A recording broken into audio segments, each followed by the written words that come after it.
Hi, good morning. I'm Arisco. Um, you might not know me because I haven't been to Binondo yet, but I'm the newest member of Axa family.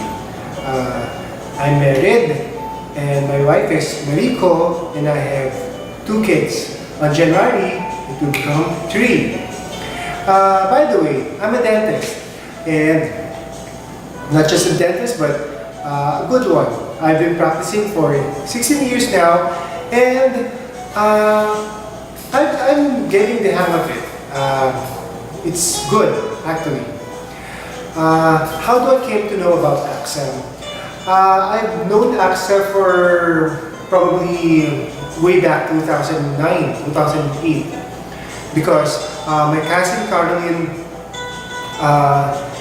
had given me a policy that I was able to use.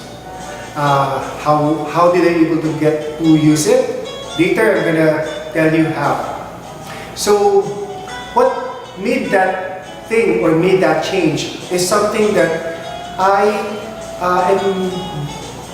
would want to share with other people, that I would want to share to my clients. So what happened was, I got the policy from Miss Carol, and the money that earned during the time while waiting on the span of probably 5 years, we used that money to travel in Europe.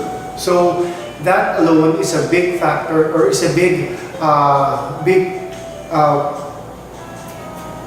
something that would want the client to purchase a policy with us. So, how am I recruited with Axa? Basically, I would want to do something else aside from my clinic, because I've been doing this for 16 years now. And I would want another outlet, another field to grow. So, and during that time, Miss Mary Ann introduced me to Axa.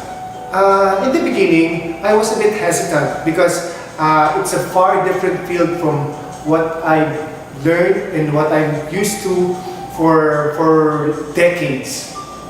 But along the way, I'm able to learn a few things, learn about stocks, learn about money, learn about how to deal with people, and that's how I basically learned to love being with Axa.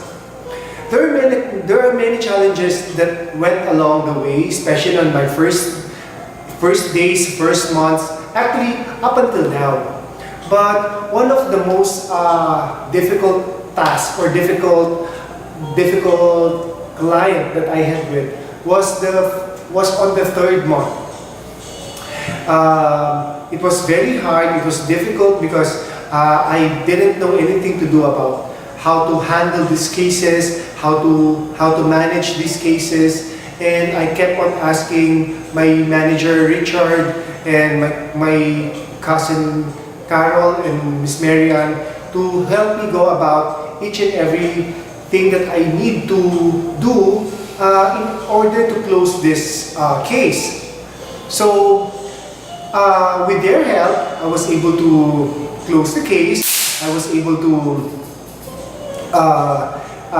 made a good deal with them, and I was also able to get the company to get the plum for their employees as well.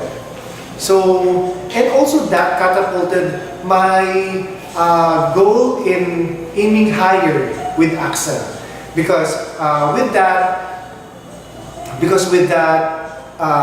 commission that I got, it made me realize that it's good. Actually, it's a good business. It's a good opportunity for me to stick with that, to stick with here or stick with Axa. Well, aside from being a dentist.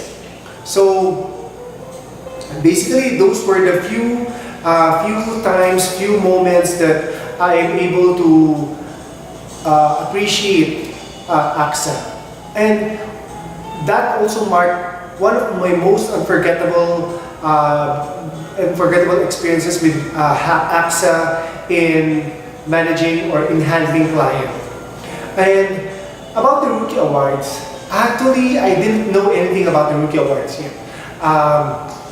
It was just until late October, or probably late October or early November, that Miss Marian called me and called my attention that I was included in the annual awards as a Rookie Awardee. I really wasn't aiming for a Rookie Awardee then, because I had no idea, I had absolutely no idea on how to become a Rookie Awardee, on how to become an MDRT. Well, I know now how to, but previously I don't know how. All I did was, I would want to meet up with clients, I would want to talk with them, I'd want to encourage them, and I would want to help them educate themselves in the values of insurance, in the values of health insurance, health funds, and in the values of having single placement with AXA, because it is the best way to, it is one of the best way to have them being able to have a tax shield.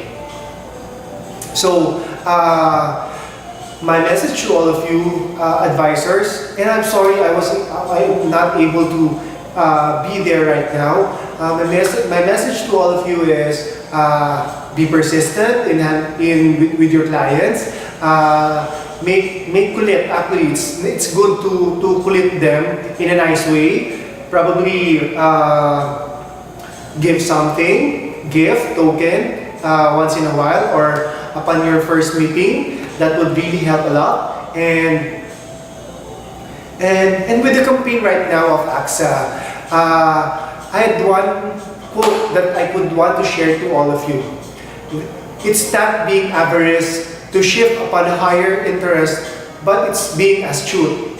So it's not being greedy to change or to shift on a higher percentage, like equity, Chinese tycoon, opportunity fund, Spanish American fund. It's not being greedy at all. It's just being astute, or it's just being wise to shift to that forecast, or to that hindsight, to that goal, in order for us to reach a better heights. So probably in our discussion with our clients, we could reiterate that market may fall, market will definitely rise if it falls. So if it falls, it will definitely rise, and it doesn't matter how low the market might get. What matters is the market will also get high. So with that, I would want to greet each and every one of you. Merry Christmas, and I will hope to see you on February on the annual awards, and hopefully on the succeeding meetings in Binondo or San Francisco perhaps. So see you then. Goodbye.